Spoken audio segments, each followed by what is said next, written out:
Trade with Kamran Bhavani. क्या आप stock exchange में इन्वेस्ट करके पैसा कमाना चाहते हैं तो हमारे ग्रुप को ज्वाइन करें। हम आपको देंगे बर वक्त और बेहतरीन मशवरे। हमारे पास अकाउंट खोलने और ग्रुप ज्वाइन करने के लिए इन व्हाट्सएप नंबर पर राब्ता करें। कामरान मेमन भवानी 0345 826 4499। बिस्मिल्लाहिर्रहमानिर्रहीम। अस्सलाम वालेकुम मेंबर्स, में कामरान मेमन भवानी, आप देख रहे हैं यूट्यूब का चैनल। सो क्लेम या ब्लेम नहीं है।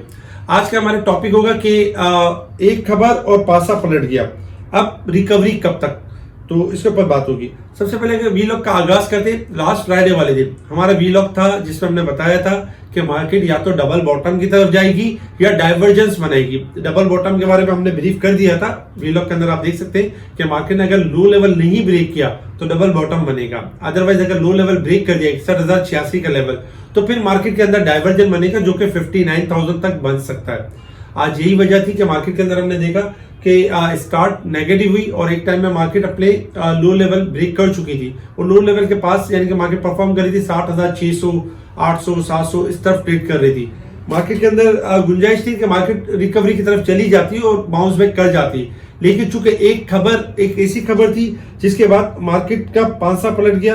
ओवरऑल अगर देखा जाए तो मार्केट के अंदर जो खबर चल रही थी वो ये थी कि वजारत खजाना हुकूमती मिल्कियती इदारों से डिविडेंड को भी नॉन कैश एडजस्टमेंट नहीं कर सकेगी।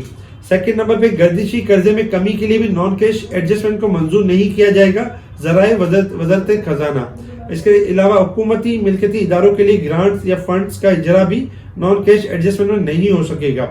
इस तरह की जो खबर मुख्तलिफ एक चैनल के ऊपर चली, उसके बाद हमने देखा कि जो गर्दिशी कर्जे कम करने के वजह से जो स्टॉक्स थे जिनके अंदर लास्ट 2 मंथ से एक रैली बन रही थी, एक रिकवरी बन रही थी, उनमें ऊपर के लॉक हमने देखा कि लोअर लॉक लगते हुए नजर आए, जिसमें ओजीडीसी था, पीएसओ था, यानी पीएसओ था, एसएनजीपी था। नेगेटिविटी क्रिएट हुई और इंडेक्स भी बुरी तरीके से मुतासिर हुआ।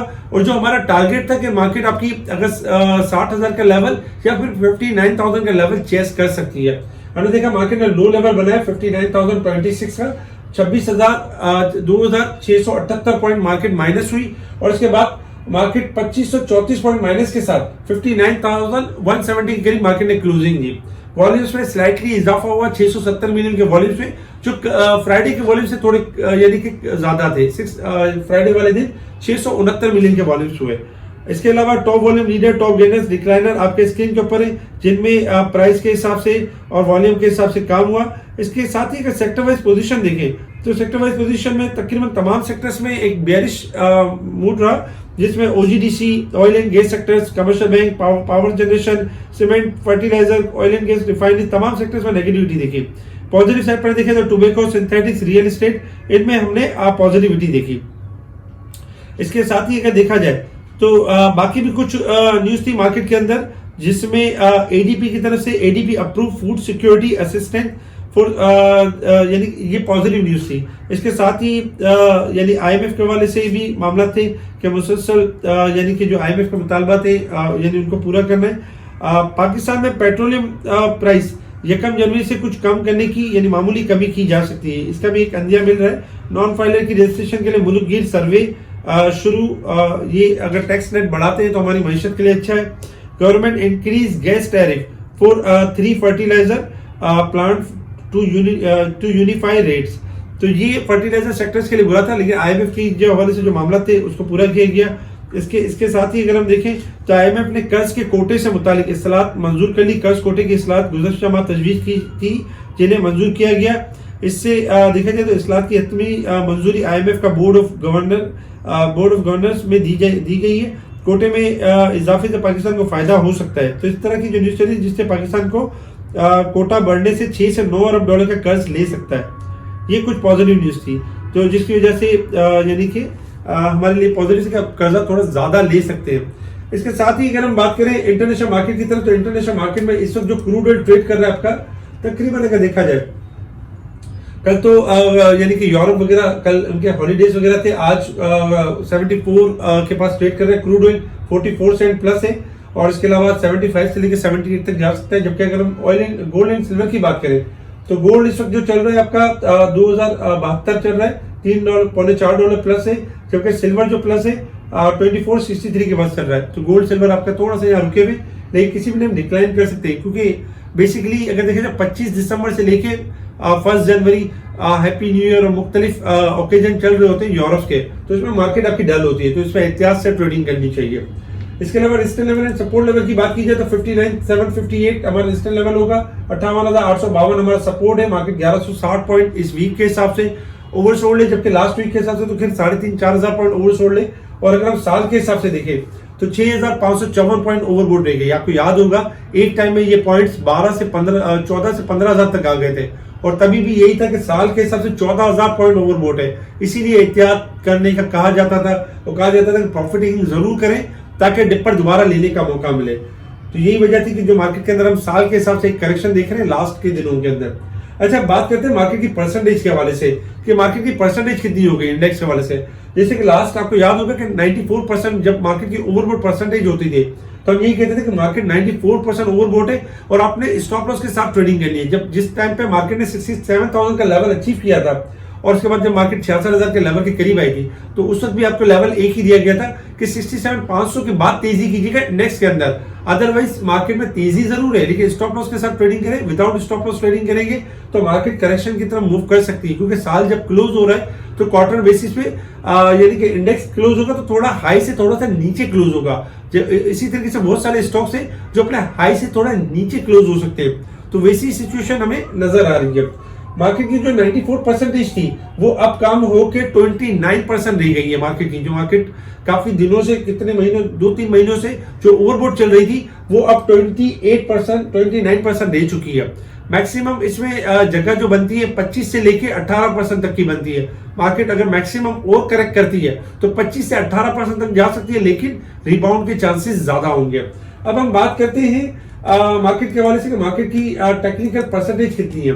अगर मार्केट का एक जायजा लें तो मार्केट देखिए, आपकी जो मार्केट बढ़ना शुरू हुई थी 45,000 से, एक्चुअली अगर देखा जाए तो 45,000 से बढ़ना शुरू हुई और मार्केट ने एक टाइम में 67,000 का हाई लेवल टेस्ट किया। और मार्केट उस हिसाब से अगर हम देखें तो मार्केट के अंदर अच्छा खासा 23 से 24,000 पॉइंट का इजाफा हुआ। अब मार्केट 23-24,000 पॉइंट हाईएस्ट पे तो क्लोज होगी नहीं, थोड़ा सा इसमें डिक्लाइन जरूर करेगी, फिर दोबारा जब क्वार्टर स्टार्ट होगा तो फिर रैली को कंटिन्यू करेगी। तो इस वक्त हमने जो करेक्शन देखी मार्केट के अंदर 67,000 से तकरीबन अगर देखा जाए तो 59,000 तक, तो 8,000 पॉइंट मार्केट यानी कि डिक्लाइन कर चुकी है। और मार्केट इस वक्त 36% यानी कि अपने आप को करेक्ट कर चुकी है, यानी 36% मार्केट अपने आप को करेक्ट किया। मार्केट का जो लेवल बनता है 58,000 यानी कि अच्छी सपोर्ट बनती है मार्केट की, जहां 38% कंप्लीट हो जाता है। और अगर मार्केट खुदा न करे उस लेवल को मजीद ब्रेक करती है तो 50% मार्केट का जो है वो 55,800 या 56,000 का लेवल बनता है मार्केट की। अगर हम इस वक्त यानी कि लेवल की बात करें तो मार्केट नो डाउट इस वक्त भी यानी कि एक सेंटीमेंट नेगेटिव हो चुका है और मार्केट मुसलसल डिक्लाइन कर रही है इंडेक्स के लिहाज से, और साथ साथ प्राइसेस में भी कमी आ रही है। तो मार्केट की जो कल की जो पोजीशन बनती है मार्केट की, क्योंकि मार्केट में आज हमने देखा एक खबर लगी और उसके बाद एक प्रेशर जनरेट हुआ और मार्केट में रिकवरी का फेज जनरेट नहीं हुआ। कुछ स्टॉक्स के लॉक वगैरह खुले भी, जिसमें ओजीडीसी का लॉक खुला, एवेंसियन आपका माइनस से प्लस हो गया, 5 रुपए यानी कि रिकवरी ली एवेंसियन ने। इस तरह बहुत सारे स्टॉक्स हैं जो बॉटम पर आ चुके हैं। तो कल के दिन ये दो चीजें हो सकती हैं। एक तो ये हो सकता है कि मार्केट अगर 59,000 के लेवल को ब्रेक नहीं करती है तो मार्केट कल गैप ओपनिंग यानी प्लस से गैप ओपनिंग कर सकती है, लेकिन 200-300 पॉइंट गैप ओपनिंग से हुआ और इसके बाद फिर मार्केट ने रिकवरी का एक फेज बनाया, क्योंकि ओवरसोल्ड ज्यादा है इस हिसाब से। लेकिन चूंकि मार्केट जिस तरह बहुत सारे स्टॉक्स नेगेटिव क्लोज रहे और कुछ काफी स्टॉक्स यानी कि लोअर लोग भी रहे, तो उसकी वजह से एक जो दूसरा फेज है वो ये हो सकता है कि कल मार्केट के अंदर 300 से 400 पॉइंट माइनस ओपन हो सकती है और मार्केट के अंदर प्रेशर देने की पूरी कोशिश करेंगे। 700 से लेकर 1500 पॉइंट 1800 पॉइंट की कोशिश करेंगे, जिसमें मैक्सिमम प्रेशर देने की कोशिश करेंगे। उसमें ये होगा कि यानी कि बहुत सारे जो क्लाइंट जो प्रेशर में आ जाते हैं, जो हाईली लिवरेज होते हैं या फ्यूचर पे काम कर रहे होते हैं, वो पैनिक हो जाते हैं, या फिर उनके जो मेंबर्स होते हैं या उनके जो ब्रोकर्स होते हैं वो फिर फोर्स सेलिंग करवाते हैं, प्रेशर देते हैं एक्सपोजर के लिए, इसके लिए। तो उसमें एक फोर्स सेलिंग नजर आती है मार्केट के अंदर। तो कल के दिन में ये एक्सपेक्टेड है कि मार्केट कल अगर स्टार्ट होती है 400-500 पॉइंट माइनस गैप ओपनिंग के साथ, तो 700 से 1500 पॉइंट माइनस तक दे सकते हैं, शार्प लो बना सकती है। और मार्केट के पास जगह है कि मार्केट 58,000 से रिबाउंड कर जाए और रिकवरी की तरफ चली जाए। तो जो डिलीवरी वाले हजरात हैं उनके बारे में यही है कि आप घबराएं नहीं, इस लेवल के ऊपर अपने स्टॉक्स होल्ड रखें, पैनिक होकर लोअर साइड पे सेल ना करें। बहुत से ग्रुप ऐसे भी होंगे जो आपको डरा रहे होंगे कि मार्केट खत्म हो जाएगी, मार्केट ये हो जाएगी। ये वही लोग हैं जो आपको 45,000 40,000 पे भी 38,000 पे भी यही कहते थे कि 35,000 हो जाएगी, 28,000 हो जाएगी। मुल्क डिफॉल्ट कर रहा है, खुदा न खास्ता इन्फ्लेशन बढ़ी हुई है, मामला खराब हुए हुए हैं, मार्केट में इन्वेस्ट ही नहीं करना चाहिए, मार्केट से एग्जिट हो जाना चाहिए। तो खैर ऐसी कोई बात नहीं है। मार्केट देखें हमारी इस वक्त अगर हम देखें तो हमारा पी रेशो बहुत ज्यादा नीचे था, हमारे डॉलर बहुत ऊपर के लेवल पर था, उसको डिस्काउंट होना था, हमारी मईशत एक तरह से अगर देखा जाए तो बॉटम पर आ चुकी थी। इसलिए मार्केट के अंदर रिकवरी भी जनरेट हुई, आईएमएफ के प्रोग्राम भी हुए, इंटरेस्ट रेट भी आपका एक जगह पे रुका रहा और आने वाले जो साल होंगे, जो नया साल होगा उसमें ना सिर्फ इंटरेस्ट रेट भी कम होगा और यही चीजें सारी पॉजिटिव क्लोज होंगी। इस वक्त अगर मैं क्वार्टर बेसिस पे अगर चीजों को नोट करूं तो इस वक्त अगर हम मार्केट की क्वार्टर बेसिस पे अगर देखें तो देखिए 3 महीने के हिसाब से इस वक्त भी मार्केट आपकी 12,900 पॉइंट प्लस है। अक्टूबर से जो मार्केट स्टार्ट रही है और जो दिसंबर तक, जो दिसंबर में 3 दिन बाकी है मंथ क्लोजिंग के, साल क्लोजिंग है, तो उसमें 12,900 पॉइंट यानी कि अभी भी प्लस है, मार्केट 13,000 पॉइंट प्लस पे खड़ी हुई है। ये क्वार्टर आपका प्लस क्लोज होता है तो मजीद जो अगला क्वार्टर होगा वो भी तेजी करेगा। इस तरह बहुत सारे स्टॉक्स है, जैसे GHNI ले ले क्वार्टर के ऊपर, तो GHNI इस वक्त भी 41 रुपीज प्लस में, क्योंकि GHNI एक टाइम में प्लस हो गया था 70 रुपए, तो GHNI में थोड़ी करेक्शन हुई और मार्केट अभी भी जो क्लोजिंग हो रही है वो पॉजिटिव क्लोजिंग हो रही है। इसके अलावा अगर मैं और भी स्टॉक्स को देखूं, जैसे लाइक PSO को देखूं, तो PSO भी आपका जो है तकरीबन इस वक्त 45 रुपीज पॉजिटिव है। तो क्वार्टर बेसिस पे अगर आप स्टॉक देखेंगे तो सारे पॉजिटिव क्लोज हो रहे हैं। तो आपने अपना जो व्यू रखना है वो लॉन्ग व्यू रखना है। जो शॉर्ट व्यू रखते हैं और जो एक दिन की मंदी देख के या 2-4 दिन की मंदी देख के घबरा जाते हैं तो वो लॉस कर जाते हैं। लेकिन जो डिलीवरी वाले हजरात होते हैं, जो लॉन्ग चलते हैं, क्वार्टर टू क्वार्टर बेसिस पे चल रहे होते हैं, वो एक अच्छा नफा कर रहे होते हैं, एक अच्छी अर्निंग कर रहे होते हैं, एक अच्छा डिविडेंड अवेल कर रहे होते हैं। बहुत सारे स्टॉक्स ऐसे हैं जो 90% और 95% यानी कि इस वक्त की मार्केट के हिसाब से अपने आप को करेक्ट कर चुके हैं शॉर्ट ग्राफ के लिहाज से। तो इंशाल्लाह उन सेक्टर्स में रिकवरी और बाउंस बैक आ सकता है। तो कल के दिन खास आपने ख्याल रखना है कि एक प्रेशर, एक होल दिया जाएगा मार्केट के अंदर, लेकिन उस होल में नहीं आ रहा, मार्केट के अंदर शार्प रिकवरी के चांसेस मैक्सिमम है। 58,000 हमारी सपोर्ट है मार्केट की, और मार्केट का रेजिस्टेंस लेवल जो बनता है वो बनता है 59,700 का लेवल। जैसे ब्रेक होगा तो टारगेट होगा 61,000 से लेके 62,000 का टारगेट होगा। इसके अलावा सेक्टर वाइज अगर हम देखें तो रिफाइनरी है, ऑयल सेक्टर से, बहुत सारे सेक्टर्स हैं, इंशाल्लाह ये मूव करेंगे अपसाइड की तरफ। अगर गर्दिश के कर्जे कम नहीं भी होते तो भी इनकी वैल्यू इतनी बनती है कि इनका रेट ऊपर होना चाहिए, इनका प्राइस अर्निंग रेशो के हिसाब से इनके रेट को ऊपर होना चाहिए। और डिविडेंड के हवाले से अगर देखा जाए तो बेस्ट स्टॉक है, तो घबराने वाली जरूरत नहीं है, घबराने की बात नहीं है। जो स्टॉक्स है उनको होल्ड रखें, इंशाल्लाह कल अच्छा मौका मिल सकता है। ठीक है जी, शुक्रिया। कामा मेमन भवानी, अल्लाह हाफिज।